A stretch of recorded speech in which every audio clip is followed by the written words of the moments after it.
Hey, my beautiful souls. Welcome back to another episode of The Monsters Within.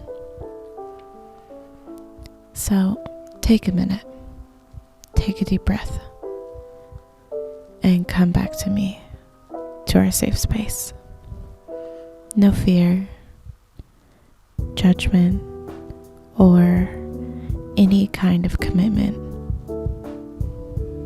Feels nice to be back. Now, today, we're going to be talking about a very subject that's near and dear to me. Insomnia. Now, I want to thank the Sleep Foundation for all of their amazing research and all of their wonderful articles on insomnia that I got to read through this week. And it's thanks to them that I'm able to bring you all this information. Now, I like to start out with a question. So, what is insomnia? I'm sure you've heard about it before. A friend complaining that they can't sleep and they say they have insomnia. Well, insomnia is that persistent inability to initiate sleep, to have any kind of duration of sleep, or just a really bad quality of that sleep. So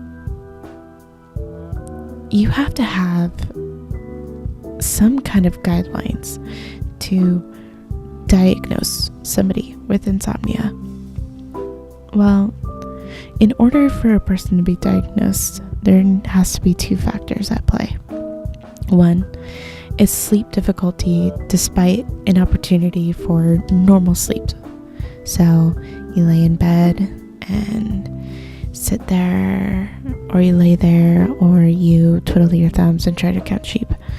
That's an inability to get quality sleep. Another one is the daily impairments that come with the lack of sleep. So irritated, grumpy, groggy, really tired throughout the day. Those are signs that you might have insomnia. Now, there's two different types of diagnosis for insomnia, and those are chronic and short-term. Now, chronic is exactly what it sounds like. It's the symptoms that persist for 3 or more days out of a 3-month period. I suffer from chronic insomnia, and let me tell you, it is no laughing matter. Short term is the symptoms last for less than 3 months. And 3 months is a long time to have inconsistent sleep. It can affect a lot of people. Now, people don't really understand this, but there's actually a third type of insomnia. Now, I want you to take chronic and short-term and smash them together. It's called mixed insomnia. So it's a combination of sleep onset and sleep maintenance. And you're going to be hearing these terms here in just a second, and I'll explain them to you, so don't worry. Now, sleep onset is more of that difficulty falling asleep, more or less due to an inability to relax in bed. Maybe your circadian rhythm is off because of jet lag or a weird sleeping schedule due to work. These things can cause your circadian rhythm to be off kilter, causing you to not fall asleep. Now, you have what's called sleep maintenance. And this is something I don't necessarily have trouble with. My thing is more of sleep onset. But sleep maintenance is that difficulty to stay asleep after you try and fall asleep. So it's a lot more common in the elderly and for those who consume alcohol, tobacco, or caffeine before bed. Now, there are other things that also affect your sleep maintenance, and I'm going to be getting into a little more detail about that later, but just an idea. Now, sleep apnea is a really big cause of that, and also periodic limb movement. Those things can really disturb your sleeping schedule. Now, sleep apnea isn't something that you can really cure, and periodic leg syndrome isn't something necessarily curable either. So that's more of a lifestyle change and medication. But I'll get into that more later. So, what causes and what symptoms does insomnia have? There's something called hyperarousal, and it's believed to be the reason insomnia exists due to the fact that it impacts sleep from both onset and maintenance. Now, these can be caused by a couple of factors, so hang in with me. Mental, physical, environmental, physiological, and psychological. That's all really, really big things to be having difficulty with, especially when you're trying to get a good night's rest. Certain substances can have a negative effect on your sleeping schedule, and I am so terrible about this. It's actually 11 p.m. my time as I'm recording this, and I probably won't go to bed till much, much later. Now, most of the time I like to unwind with like a drink, or maybe I hit my vape. Sometimes I'll even have a cup of coffee. These are things that affect our sleep. Certain medications, such as dieting pills or certain cold remedies, those can affect our sleep as well. Now, for those of you who are taking any kind of medication and your doctor warned you that it might be an issue with you sleeping, there's a reason for that. Your body is just trying to adjust to the new medication, or maybe you're coming off of old medication. Your withdrawals from that old medication can be causing your sleep onset or your sleep maintenance to be lacking, and that's really tough. Physical pain or discomfort can also impede on falling asleep and staying asleep. I know personally that when I was having really bad mouth pain from teeth that were impacting, I stayed up all night crying in between pain, trying to get my mind off of it with Sabrina the Teenage Witch, the newest rendition of it, and I remember not getting much sleep at all. It was horrific. Thankfully I did get my teeth removed, so now I don't seem to have that problem, at least with the pain part of it. But pain can be a really big factor. Okay, so you remember that I told you I was going to talk about the more complicated matters in death. Well, those conditions can be anywhere from pregnancy, an enlarged prostate, sleep apnea, chronic pain, restless leg syndrome, heart and lung diseases. These are things that can affect your sleeping patterns, because with pregnancy and an enlarged prostate, that's a constant need to get up and urinate. And me being a single mother, oh boy, do I remember those times. Now, sleep apnea, for those who don't know, is in a very layman's term, your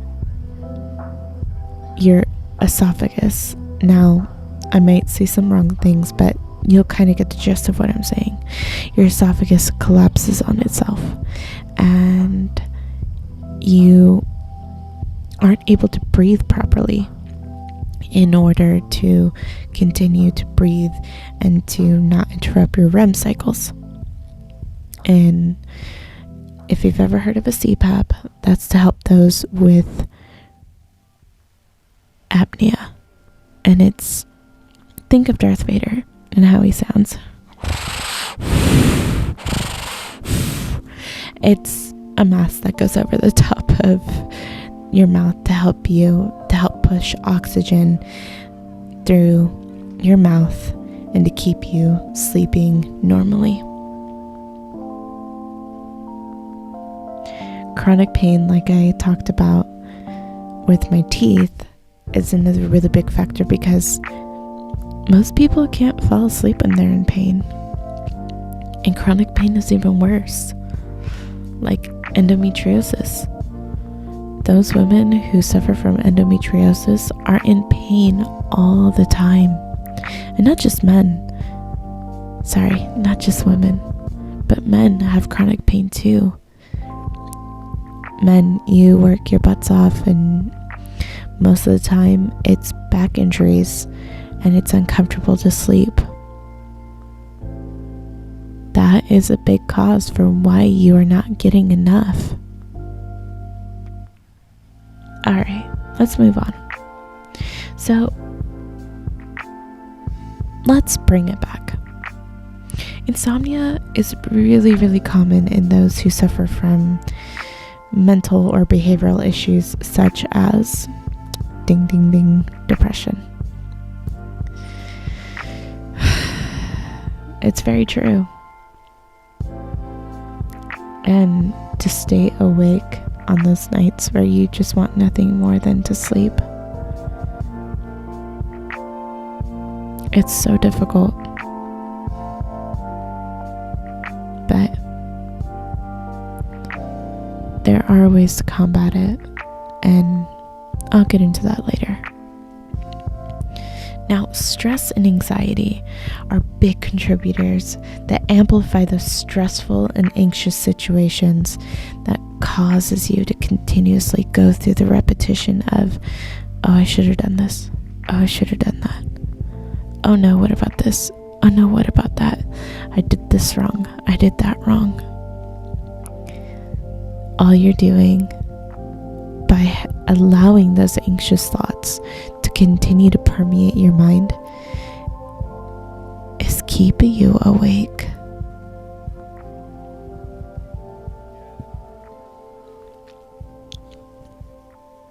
Now, excessive worry, oversleep, can also cause insomnia. You're so busy worrying about whether or not you're going to get some rest, whether or not you're going to be able to sleep, whether or not you're going to be able to get up in the morning. You're just fueling the fire. But I know it's so difficult.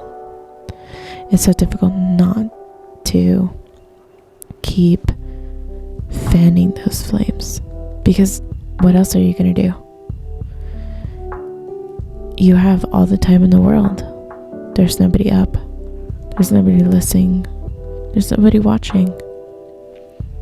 All you have is you and your mind and the rabbit holes that you climb down. I highly doubt they ever end anywhere pretty. But I understand. I understand how hard it is. Unhealthy lifestyles and sleeping habits, these are really big links to insomnia as well. Going to bed at different times every night, maybe napping too long during the day, excessive exposure to that blue light on your laptop, your video games, your phone screen. Those are big factors too. Working a night shift inadequate exercising, excessive noise, or even lights in your bedroom when you're trying to sleep. These are other really big factors. Now, chronic insomnia patients show signs of falling asleep or staying asleep.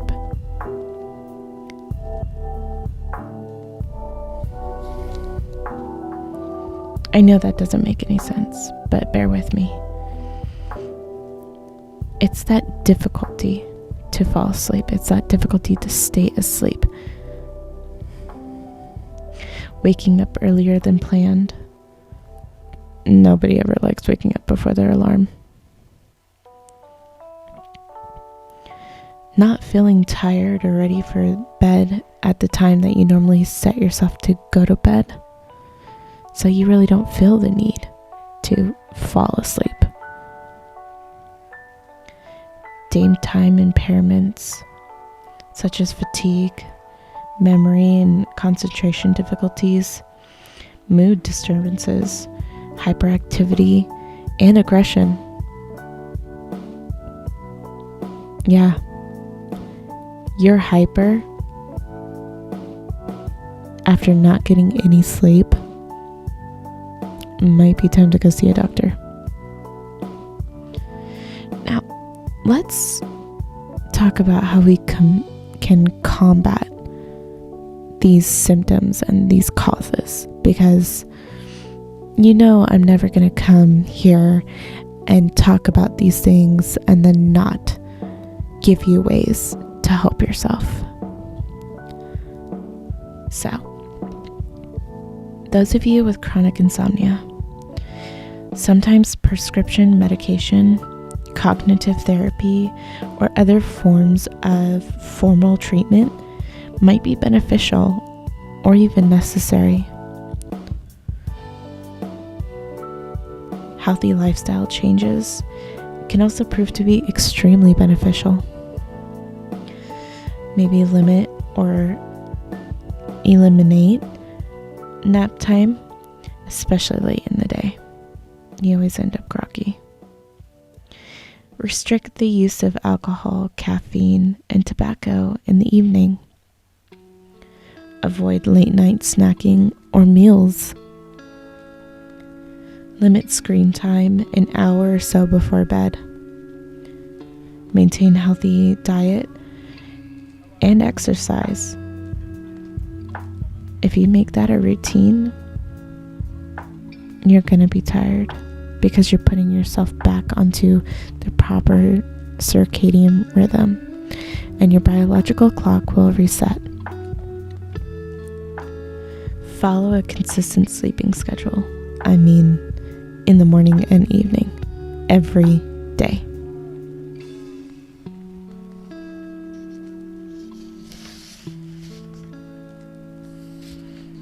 Now, I'm going to tell you guys a little about my own personal experience with insomnia. I have been suffering from insomnia since I was a teenager, maybe sooner. And I remember many nights staying up with my friend Naaman, texting over the phone, playing video games until all hours of the night. Sometimes I would even sit up on the roof and watch the sky, just kind of hoping for sleep. And it was always so difficult. You put your mind in a place where it's like, I should be asleep. I should be in bed. But I'm not. So what can I think about? You think about some pretty hard stuff. What you did wrong. What you didn't do wrong. what you could have done better, and what you shouldn't even bother of trying at all. Now, I went to behavioral hospital down at Loma Linda, and I remember the nights I spent up, laying in my room, not being able to sleep. And the nurse would come in. "You're still awake?" "Yeah, I'm still awake." "Are you having trouble sleeping?" "Yeah, I'm having trouble sleeping." "Well, we can help you with that." And then I got introduced to trazodone. It's an anxiety medication, but you know what? It helps. And there's nothing wrong with that. Now, after I left the hospital, I never used it again. But there's no shame in asking for that help, even if it is through medication. There have been plenty nights here recently where I'm up until 3, 4 o'clock in the morning praying for sleep. And then in the morning, I can't even have my daughter talk to me until I've had a cup of coffee, because I need to have something that will boost me for the rest of the day. And that's really, really difficult, because I have to be mom. I have to be superwoman, multitask, octo, arm mom. And not only fighting with depression, but also insomnia. It's rough. I have a sugar dependency, and as weird as that sounds, it really does affect my moods and my habits and the things I eat and the things I do, and it affects my sleep too. Moving over to a healthier lifestyle is always the better option. And I would suggest that you really listen to what it is that I'm telling you today.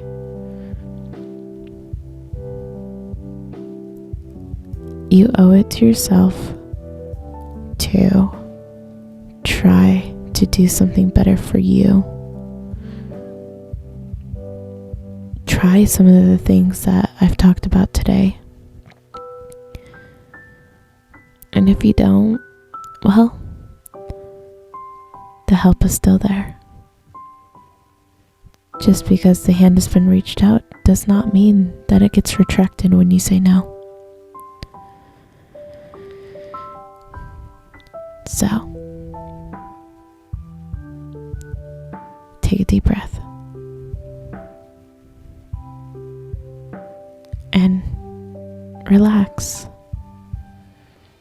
because you know, like I do, that when you come here, it's a safe space, and that it's all gonna be okay. Now, I want to give a shout out to Youper for being there in the middle of the night when I'm at my worst and I need something. Guys, I put it down in the description for you to check this out. You owe it to yourself to do something good for you. It's just a pocket AI therapist, and you're the only one who needs to know about it. Go down there at the description, click the link. It's free. The whole process is free. Get to know yourself. What's your triggers? What is going to help you? So, give it a try and give some of these little remedies a try. If you don't do it for anybody else, do it for yourself. And if, in case nobody's told you today, you're doing an amazing job, and I think you are such a beautiful soul. Have a great day.